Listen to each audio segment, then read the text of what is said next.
পরিমনির hot ড্রেসে যা লাগছে না, পুরাই মাখন। ওফ, কিরে শালা টাকলা, তুই এই ঝড়ের ভিতরে বসে কি দেখছিস মোবাইলে? কিছুই না রে বন্ধু, আয় এখানে আয়। এই সুধীর বেটা, আমার সাথে গুলবাজি, এই পাগলা মতিনের সাথে গুলবাজি করিস? কি দেখছিস সত্যি করে কও, আমি দূর থেকে সবই লক্ষ্য করছি। আমাদের পরিমণি তো আবার নতুন একটা কেলেঙ্কারি ঘটাইছে, শুনেছিস নাকি? কি কেলেঙ্কারি? না বললে শুনবো কেমনি? বল একটু শুনি কি হয়েছে। পরিমণির ভাতারে যে শরীফুল রাজ ছিল না, ওকে তো এখন পরিমণি ছাড়ি দিছে। ছাড়ি দিয়ে শুনলাম কোন এক গার্মেন্টসের লাইন শিপকে বিয়ে করেছে। আর পরিমণির আর ওই যে রাজের ভিতরে যেসব ভিডিও ছিল ওইগুলো এখন রাজ হলোকে আড়ি করে সব লিঙ্ক ভাইরাল করে দিছে। ওইগুলা এখন দেখতেছি আর মজা নিচ্ছে। কিরে বন্ধু, তুই এগুলা কি কস? হাই হাই হাই রে, পরিমণিক নিয়ে তো আমি আজকে রাত্রে অনেক স্বপ্ন দেখছি। আর তুই আমাকে এগুলা কি করলি? কই দেখি দেখি দেখি, লিঙ্কটা দেখা, তাড়াতাড়ি দেখা। চুপ করবে, তুই যে লিঙ্ক দেখবার চাচ্ছিস, তুই তো পাগলা। তুই তো লিঙ্ক দেখে তো মাথা কাজ করবে না, তুই তো ঝড়ের পেছনে যাই হাত মারবি না। ভাগ শালা, তোর লিঙ্ক দেখা লাগবে না। বন্ধু, তুই আমার ইমোশন নিয়ে খেলিস না রে বন্ধু। তোর আমি আকবরের দোকান থেকে গোল্ড লিফট খেলাবো না, তুই তা আমার পরিমণির লিঙ্কটা দেখা রে বন্ধু। না, এই সুরা তো দেখছি কথা শোনার বান্দা না। তা গোল্ড লিফের কথা যখন কলু, আয় আয় আয় দেখ, এদিকে আয়। কিরে বন্ধু, এত দেরি হচ্ছে কেন? চালু বাইর কর, চালু বাইর কর। কি বে, মিশছে না, দেরি কর, লিঙ্কটা বের করতে দিবি তো। এই দেখ ভিডিও। বন্ধু, তোর এই উপকারের কথা আমি জীবনেও ভুলবো না। ঠিক আছে, তুই এখানে বয়, আমি একটু ঝড়ের পেছনতে আসছি। মনে মনে ভাবছিলাম যে মনে হয় শুধরে যাবে, এই শালা মনে হয় জীবনও শুধরাবে না। মোবাইলটা দেওয়া মাত্রই ঝড়ের পেছনে চলে গেছে। মনে মনে ভাবছে যে আমি মনে হয় কিছু বুঝিনি। যা বোঝা তত বুঝছি, শালা আসুক। মনি, দুধ চিনি বেশি করে দিয়ে একটা চা বানিয়ে নিয়ে এসো তো। চা বানিয়ে নিয়ে এসো? মনে হচ্ছে আমি ওর বাড়ির কাজের লোক। কি ভেবেছিলাম আর কি হলো? মিডিয়া জগতে কোনো কাজ কাম নেই, ইনকাম নেই, তাই ভাবলাম যে গার্মেন্টসে চাকরি করে একটা চাকরিজীবী দেখে বিয়ে করলাম। এ তো ফকির, একটা কাজের লোকও রাখতে পারে না। আমার এত সুন্দর জীবনটা আমি নিজের হাতে নষ্ট করলাম। কি গো, মনে মনে কি ভাবছো? যাও একটা চা বানিয়ে নিয়ে এসো। আমি কেন তোমার চা বানাতে যাব? আমি কি তোমার বাড়ির কাজের লোক নাকি? হ্যাঁ ফকিন্নি, বাড়িতে একটা কাজের লোক রাখতে পারো না? শুধু আমাকে অর্ডার করো, নিজের চা নিজে বানিয়ে খাও, যাও। থাক থাক, তোমাকে আর চা করতে হবে না, তুমি এখানে এসে বসো। বসে মাথাটা একটু ঠান্ডা করো প্লিজ। শোনো, তোমাকে একটা কথা বলি, অনেক দিন থেকে ভাবছি বলবো বলবো, কিন্তু বলার সময়ই পাচ্ছি না। কি বলবে? ভঙ্গিতা না করে বলে ফেলো তো দেখি। দেখো, তোমার সাথে বিয়ের আগে আমি রাজের সঙ্গে লাক্সারিয়াস জীবন কাটাতাম। আর তোমার মতন একটা ভিখারিকে বিয়ে করে এখন তো দেখতেই পারছো আমার দুর্দশা। তোমাকে আর আমি মুখে কি বলবো বলো? শত কষ্টর পরেও আমি আমার ভাগ্যকে মেনে নিয়েছি। তাই তুমি এই 30-35 হাজার টাকা স্যালারিতে যে চাকরি করো, এতে তো আমার কিছুই হয় না। তুমি পাশাপাশি একটা কিছু করার ব্যবস্থা করো। তুমি আমাকে কি করতে বলছো আর আমি বা কি করব? সেই ছোটবেলায় গ্রামে চুরি করার অপরাধে গ্রাম থেকে পলিয়ে ঢাকায় এসে গার্মেন্টসে চাকরি করছি। আমি তো এই চাকরি ছাড়ার কিছুই করতে পারি না। আচ্ছা, তুমি তো একসময় মিডিয়াতে কাজ করেছো, অনেক জনপ্রিয় একটা নায়িকা তুমি। এখন তোমার কোনো কাজ কাম নাই, বুঝলাম। তা তোমার মাথায় কি কোনো আইডিয়া আসছে না? আমাকে একটু দাও, দেখাই যাক না কি হয়। কি করা যায়, কি করা যায়? কি আইডিয়া, কিভাবে কিভাবে? ওহ, ইয়েস, পেয়েছি পেয়েছি, আইডিয়া পেয়েছি। শোনো, আমি তোমাকে যেভাবে বলবো তুমি কিন্তু সেইভাবেই করবে, কেমন? তা তোমার কেমন আইডিয়া একটু শুনি, বলো তো। শোনো, শুক্রবার সাপ্তাহিক একদিন গার্মেন্টস বন্ধ থাকে, তুমি ওই দিনটাই কাজে লাগাবা, ঠিক আছে? তাহলে আমার যুক্তি বুদ্ধি শোনো। শোনো শোনা, এটা ঢাকা শহর, এখানে টাকা ওরে বুদ্ধি করে ধরতে হবে। তুমি শুক্রবারের দিন জুব্বা মাথায় পাকড়ি বেঁধে তুমি অন্যান্য এলাকায় চলে যাবা, শিল্পপতি এলাকায়। ওখানে গিয়ে তোমাকে যেটা বলতে হবে, এতিমখানার জন্য কিছু দান করেন বাবারা মায়েরা। আপনাদের একটি টাকা হতে পারে একটি এতিম বাচ্চার জন্য তার জীবনের পথ চলা এগিয়ে যেতে পারে। আপনাদের 1 টাকা দান করবেন, আল্লাহ তাআলা আপনাদের 100 টাকা ফেরত দেবে। এইভাবে বলে বলে তোমাকে টাকা আদায় করতে হবে, পারবে না? বাহ বাহ বাহ বাহ বাহ, তুমি তো পুরো পাঠিয়ে দিয়েছো, তুমি তো সে একটা আইডিয়া বের করেছো। তাহলে এখন থেকে আমি এটাই করবো। আবার আমি পরশু দিনই তো শুক্রবার, তাহলে আপনি কি কাজে লেগে পড়ি, কি বলো? হ্যাঁ হ্যাঁ, আমিও সেটাই বলছি। দেখো তো বাবু, আমাকে এই পোশাকে ঠিক কেমন দেখা যাচ্ছে?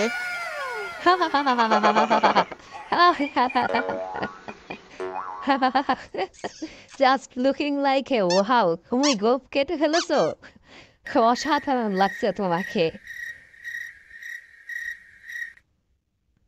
এই শোনো, তোমাকে গোপ কেটে না ভালোই দেখাচ্ছে, আগে গাঁথনি গেল। হ্যাঁ, না, আসলে এই পেশায় তো গোপ না কাটলে হবে না, দেখতে খারাপ দেখাবে না। তাছাড়া অফিসে আমার পিএম স্যারও গোপ নিয়ে অনেক কথা বলে, তাই ভাবলাম কেটেই ফেলি।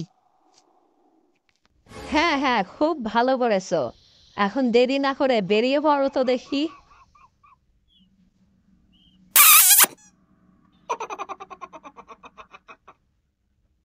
ও, হুজুরের ঢং দেখলে আর বাঁচি না। এই এই এই এই শালা নাপাক, এই শালা মোবাইল দে। শালা মোবাইল এসে কখন গেছিস, তোর কোনো খবরই নেই। তোর জন্য এখানে আমার বয়স থাকতে থাকতে গোয়ার সুতা ছিঁড়ে গেছে।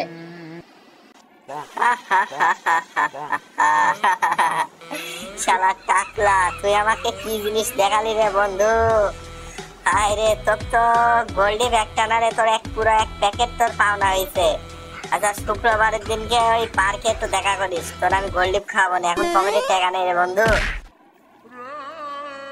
এত বড় হা করিস নে রে, তোর গালের ভিতরে মশা ল্যান্ডিং করবে না। থাক, গেলাম। মাসে মাসে মুতাউনকে বেতন দিয়ে আমি একটা অপদার্থ ড্রাইভার রেখেছি। আজকে আমার আরকে গ্রুপের মালিকের সাথে একটা মিটিং, আর ওর গাড়ি আজকে নষ্ট হচ্ছিল। কাল আর ছুটির বেতা মাস শেষে বেতন নিতে আসুক আমার কাছে। বেতন পেছন দিয়ে ঢুকিয়ে দেবো একবারে। এই দুনিয়ায় এতিমের কেউ নাই, কেউ নাই। যাদের নেই দুনিয়ায় বাবা মা, তারাই বুঝে দুনিয়া কত কঠিন। আপনারা 2-10 টাকা 5 টাকা যে যা পারেন তাই দিয়ে এতিমের পাশে দাঁড়ান। স্যার স্যার, এতিমদের কিছু দান করেন স্যার। আপনি এতিমদের 1 টাকা দান করবেন, আর সেই দানের ওসিলায় আল্লাহ আপনাদেরকে 100 টাকা ব্যাক দেবে স্যার। আপনি এতিমদের পাশে দাঁড়াবেন, আল্লাহ আপনার উপরে খুশি হবে স্যার। আপনি এতিমকে 1 টাকা দান করবেন, আর সেই দানের বিনিময়ে 100 টাকার বরকত আপনার সংসারে, আপনার ব্যবসা বাণিজ্যই দাঁড়াবে স্যার। আপনি এতিমদেরকে ভালোবাসুন, এতিমদের সঙ্গে থাকুন স্যার। আরে আরে, তাই নাকি? এতিমদের দান করলে আল্লাহ খুশি হয়? তাহলে তো দামটা করতেই হবে। স্যার স্যার, আপনি আমার এতিমখানার জন্য 10,000 টাকা দান করেছেন স্যার, আল্লাহ আপনার ভালো করুক স্যার। আরে এটা তো কিছুই না, আমি একজন শিল্পপতি, আমার অনেকগুলো কারখানা আছে। আচ্ছা ঠিক আছে, তোমার ইয়ায় মাদ্রাসাটা কোথায় আমাকে বলো, আমি এক সময় তোমার মাদ্রাসাটা ভিজিট করতে যাবো। আর যত আপনি কোনো দর লাগে সব আমি দেবো। আজকে বসান দিছি, মুরগি একটা পাইছি, এরা মুরগি রোজ রোজ পালি তো ভালোই হয়। কি চিন্তা করছেন হুজুর সাহেব, আপনার মাদ্রাসাটা কোথায় বললেন না তো? না মানে আর কি, আপনি আমার মাদ্রাসায় যাই আর কি করবেন, আপনি এত ব্যস্ত মানুষ। যখন যা দরকার হবে আমাকে ফোন করে ডেকে নেবেন, আমি চলে আসবো, আপনি আপনার কাজ কমপ্লিট হয়ে যাবেন। এটা তো তুমি অনেক ভালো কথা বলেছো। ঠিক আছে, আমার কাপটা তোমাকে আমি দিয়ে দিচ্ছি, আর যখন যা দরকার হয় আমাকে বলো, কেমন? আয় বন্ধু আয়, তোর টাকের উপর আমি 2টা চুমু খাই। তুই আমার ওই দিনকে পরিমণি জেনিং দেখাইছিস রে বন্ধু, আমার তার মাথা কাজ করে না। আমার এই দুষ্টু হাত আরো দুষ্টু হয়ে গেছে, এখন শুধু দুষ্টুমি করতে চাই। আমি তো এই হাতটাকে আর কন্ট্রোলই করতে পারছি না। এই সুধীর বেটা, আরেকবার যদি এই কথা বলিস না, তোর ওই ঝোপের পেছনে নিয়ে যায় আমি পোত মেরে দেবো। আমার গোল্ডিপ সিগারেট কই? আর দুনিয়ার মিষ্টি মিষ্টি কথা বলছি সেখানে বসে বসে। এতিমের করেন দান আল্লাহ নবীজের নাম, এতিমের করেন দান আল্লাহ নবীজের নাম, এতিমের এক টাকা করবেন দান, বরকতময় হবে আপনার সংসার ভাই, তাই এতিমের করেন দান আল্লাহ নবীজের নাম। আরে বন্ধু, পার্কের মধ্যে এসে শান্তি পেলাম না, এখানেও দেখছি হুজুর চলে আইছে। ভাবলাম এখানে একটু আড্ডা মাড্ডা দেবো। আচ্ছা নে নে, হুজুর কি বলে একটু দেখি।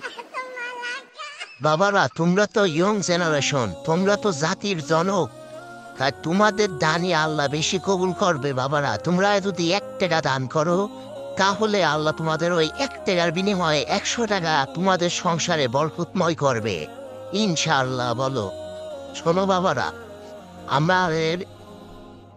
বাবারা, আমি একজন এতিমখানার হুজুর, তোমাদের কাছে শুধু হাত পেতে এসেছি কিছু এতিম বাচ্চাদের জন্য। তোমাদের বয়সী, তোমাদের ছোট বয়সী অনেক বাচ্চা আছে আমাদের এতিমখানায়, তাদের জন্যই তোমাদের কাছে আজকে হাত পাতা। তাই তোমরা যদি কিছু দান করো, এতিম বাচ্চাদের জন্য অনেক ভালো হয়। এ বন্ধু, তা হুজুরের কথা তো সবই শুনলি। হুজুর তো এতিমখানার থেকে আইছে, হুজুরিতে এরকম ভাবে এমনি এমনি ফিরে দেওয়া যাবে না। তা হুজুরি তো দান করা লাগবে। হ্যাঁ হ্যাঁ, ঠিকই কইছিস, হুজুরকে ফিরে দেওয়া যাবে না, হুজুরকে দান করা লাগবে। তা আমি কিছু করছি, তোর কাছে কি টাকা পয়সা আছে? তুই কিছু কর। এ বন্ধু, আমি তো টাকা নিয়ে আইছি, তোর 1 প্যাকেট গোল্ড কিনে দেবো। তা তুই না আজকে গোল্ড না খা, আমি আজকে হুজুরকে দান করি, তুই আরেকদিন খাস। হ্যাঁ, আমি হুজুরকে দান করলাম এই টাকাটা। আচ্ছা নে নে, তুই দান কর। একদিন না গোল্ড খালামি না, কি হবে?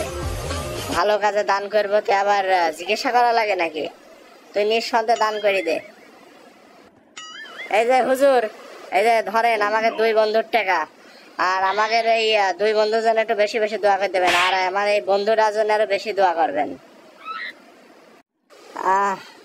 ভালো কাজের জন্য কিছু করলে খুব শান্তি লাগে রে বন্ধু, দিলটা একদম ঠান্ডা হয়ে গেল। একটা ভালো কাজ করলাম আজকে। হ্যাঁ হ্যাঁ, একদম ঠিক কথা বলেছিস। জীবনে তো আর কম খারাপ কাজ করলাম না, একটা ভালো কাজ করতে পারি, খুব ভালো লাগছে।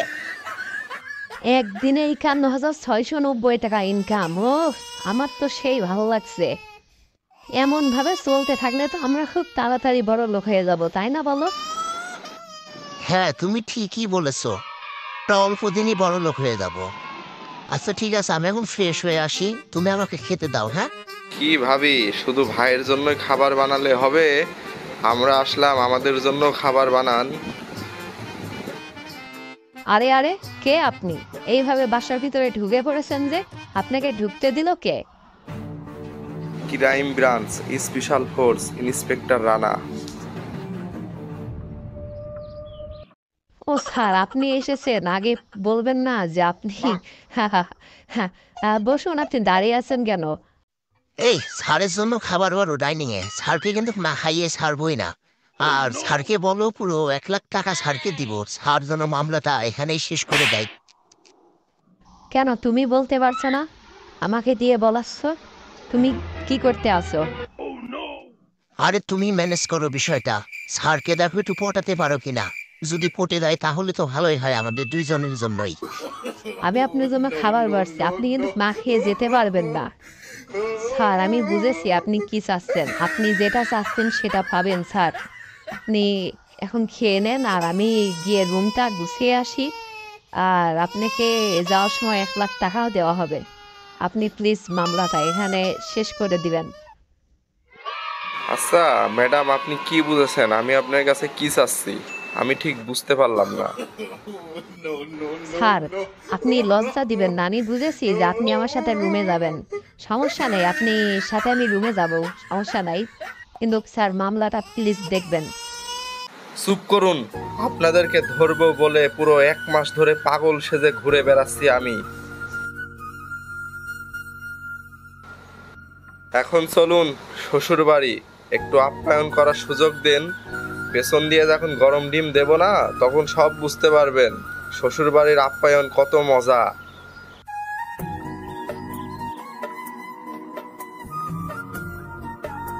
এ বন্ধু, আবার তো একটা নিউজ ভাইরাল হয়েছে, জানিস কি হয়েছে? পরিমণি আর পরিমণি জামাই এখন জেলে, পুলিশে ধরে নিয়ে গেছে। ওরা নাকি মানুষের সাথে প্রতারণা করে, এই অপরাধে ধরে নিয়ে গেছে। খবরটা দেখিসনি এখনো? কই না তো, আমি তো এখনো এরকম কোনো খবর শুনিনি। যত গরম গরম খবর দেখি তোর কাছেই পাওয়া যায়। ও দেখি খবরটা। আল্লাহ, দেশে যে কি হলো, সোনার উপর পানি দিয়ে দেশটা ধুয়ে দাও আল্লাহ, দেশে পাপ মুক্ত করো। এই যে পাইছি পাইছি, এই দেখ দেখ দেখ দেখ, মোবাইলটা আমার হাতে দে, আমি দেখি একটু। এই টাকলা, এইটি তো সেই লোক, কালকে যে আমরা দান করলাম, এ তো সেই লোকই দেখছি। এইটি পরিমণির জামাই। হাই হাই হাই রে, আমার গোল্ডিপ কিনার টাকা উক দিয়ে দিলাম। মার মতিন মার, আমাকে জুতা মার, আমি জুতা খাওয়ারই যোগ্য। মার মার, আমাকে জুতা মার।